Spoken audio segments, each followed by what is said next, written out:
Hi everyone, it's Rax.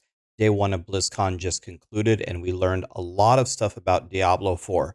But it's not just from the opening ceremony. There's a ton of things found out later on by some of the content creators that got to interview all of the developers like Riker and Lucky and Kriparian and all those great content creators that were at BlizzCon. By the way, 10-second answer to a question. People ask why I wasn't at BlizzCon. Blizzard did invite me. They just invited me too late. It's maybe equally our fault. Hopefully, I'll be there at the next one. There's no bad blood there. They did invite me. It's just a timing problem. Anyway, let's talk about everything for Diablo 4 that we learned in the first day. And remember, there's another chat tomorrow. So let's structure this by what's going on in the current season, because yes, there's going to be updates. Then we go to season 3 and then the expansions and then some general things about Diablo. So starting with season 2, they're going to release class-specific malignant rings, one for every class, and these rings are going to be good. They're going to have very good powers. For example, going to give necromancers the auto corpse explosion power. So they're going to bring back little bits and pieces of the season into season 2. There's more stuff coming, like the Avatar of Zir. So there's going to be some Pinnacle content coming out. They said it's extremely challenging. They said we are ready for the level 100 ball lightning sorcerers to come try this. They said it's extremely difficult. They said farm up your uber uniques and get ready. And the reward for this is a paragon glyph that can be leveled at least to level 50, the gigantic radius of 5. It says, by the way, spoiler alert, if you don't want to know this, then I guess skip ahead. But we did see a screenshot of it at BlizzCon. For every 5 core stats in the radius, you get 2% multiplicative damage. That already makes it god tier, but it also gives you a plus 50% bonus to the rare nodes in the radius, and it increases by 10% for every 10 levels. So it was already pretty much the best with just the first part, but with the second part, then it becomes unbelievably godly. So there is already going to be some Pinnacle content coming out in season 2. I don't know if we got an exact date on it, but they're going to release it for us to get ready. So I'm going to level all 5 classes to 100. I'm going to farm Duriels many times as I can, solo in hardcore, get all those uber uniques. And they were under the impression, they said that they internally tested this with very powerful characters. Said it's going to be very challenging. This is exactly what I've been asking for. Thank you. But that's not all. In season 2, they're bringing another event. In December, there's going to be a midwinter blight holiday event. They're going to turn Fractured Peaks into a giant snowy mess. I don't know. And there's going to be new quests and activities to do there as well. And they're also making quality of life updates. Like remember when you reroll at the occultist, you can never see what you can actually get. Well, now you can actually see the choices like you could in Diablo 3. So they're continuing to make changes even to the game right now. So very nice to hear that we will have Pinnacle content this season. Let's see how hard it really is. They openly challenged us. Joe Shelley said in one of the interviews, we know there's going to be level 100 ball lightning sorcerers coming in there. That's exactly right. Let's see how hard it really is. Then we go to season 3. Don't have too much info. They are going to release leaderboards, and the leaderboards are going to be attached to a new game mode called the Gauntlet. It's going to be a weekly challenge where everyone's going to compete. And I think there's going to be leaders based upon what class that you're playing. And there are probably going to be some really cool rewards there. And another thing is there's going to be a Hall of the Ancients. And what I understand that to be is it's a way to immortalize the best players. So if you get, one of the best times or scores or whatever it is in one of these events and have your name etched in history for all time in Diablo 4. That's cool. I hope that they're also going to have a race to 1 to 100. First person to do that for all the different classes and modes. That would be good too. Tomorrow is the campfire. I'm hoping we're going to learn way more about season 3 then. We don't really know about the theme. We don't know about loot filters. We don't know about upgrading the codex powers. We don't know about stash space. We don't know about the end game. So I'll post another video tomorrow after the campfire, hopefully with a lot of super exciting, juicy details about it. Then we go to the expansion, the Vessel of Hatred, which you see on your screen here. Pretty much, if you saw the leaks, all the leaks were pretty much true. It's going to come out in late 2024, which is fantastic news. And we actually heard the developers say this. We don't want to release the expansion before we actually get the game in a good spot. If they really were sticking to annual expansions, well, they would release it in June, right? Doesn't sound like we're going to get it in June. We're going to hear more about it in summer, which means it's coming probably Q4 of next year. To me, that's such good news. Please make the game better before you release an expansion, because I don't think people are going to buy it. But give credit where credit is due. The trajectory of the game is going better. Blizzard is doing good things. Comes out late in 2024. The leaks, they said it was essentially Kurost and Mephisto, and there's going to be a new class. All of this was true. They wouldn't tell us what the new class was, but since the leak seems to be pretty much right, it's going to be that Spirit-born class, which ironically was actually not too far. It sounds like it's not too different from what I asked for. The Elemental Shaman. Maybe this could be a spirity, shamany type of class, and if it is, I'm just gonna love it. So this is pretty much the best possible news I could have heard. I wanted a new class, and I wanted something like a shaman from WoW, which I have played so much. The one thing that the leak said was coming were raids. They didn't say anything about raids. So I don't know where those are, but remember, that was in the leak, and the rest of the leak was right. So maybe we are actually getting raids. I don't know. Then the developers and a lot of the game producers went to go interview with a lot of people who streamed it. Thank you for doing that, CJ, Lucky, Kriparian, a lot of great content creators. Here's some general things that I learned listening to all of them. A lot of people complain that itemization in Diablo 4 is dull and bland. I believe it was Joe Pypora said they are already working on like massive, massive item overhauls and like expansions to make it way more interesting. He said something to the effect of hunting items is essentially the entire essence of the game, so it needs to be rewarding, the whole process of it. So people that are saying Blizzard doesn't understand that we need a whole itemization revamp, it's so bad. They're already working on it. They said they're already very deep into designing it.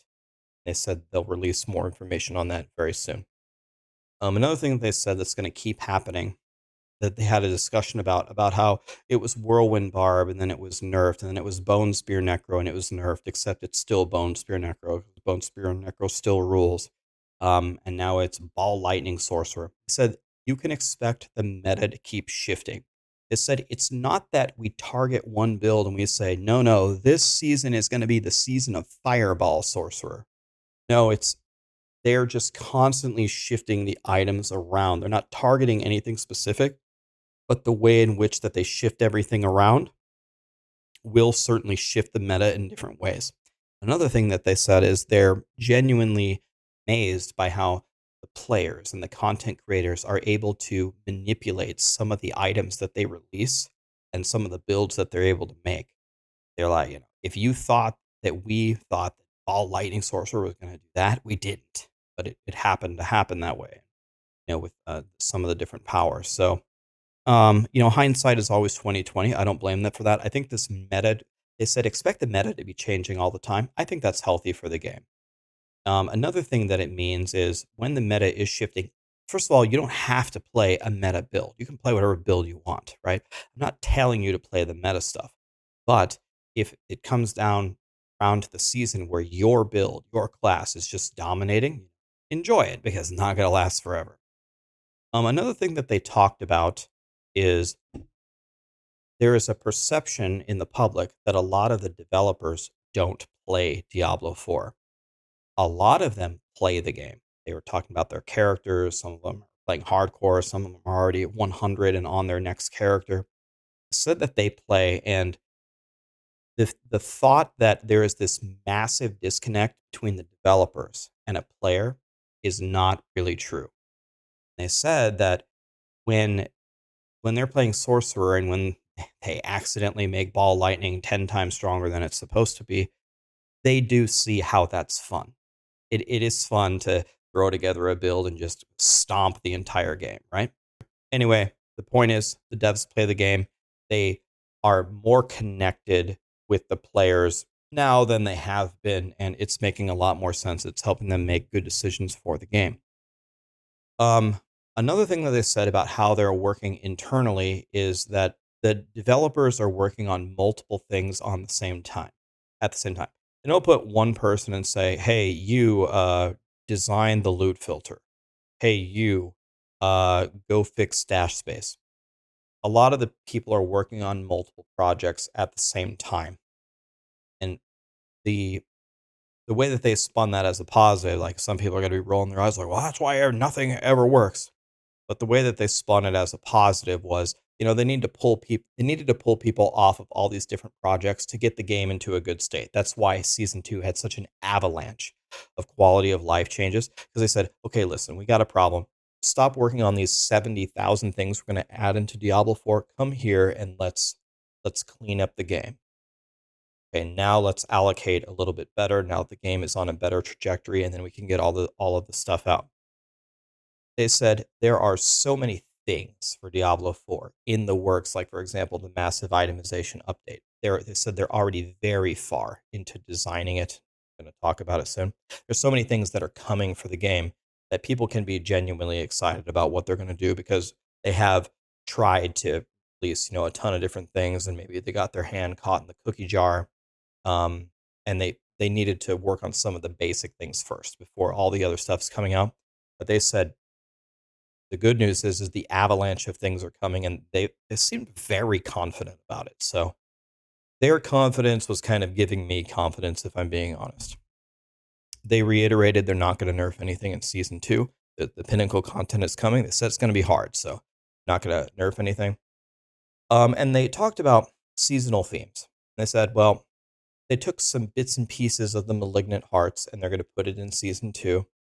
And they asked if the vampiric powers are going to carry forward, and they said their intention is not to just take the seasonal theme and just propel it forward. Said if they keep doing that, the power creep is going to be so insane that it's not even going to feel literally like a game anymore. You're just going to feel like a god just teleporting and one-shotting everything, which I agree with. It's just too bad that all of this work that they're doing is kind of like wasted, right? If it doesn't transfer forward in the game in some way, then you're just kind of giving up free content. If they're able to do their current strategy where they bring a piece of it forward, a core piece of it forward that people enjoy, that might be the best of both worlds.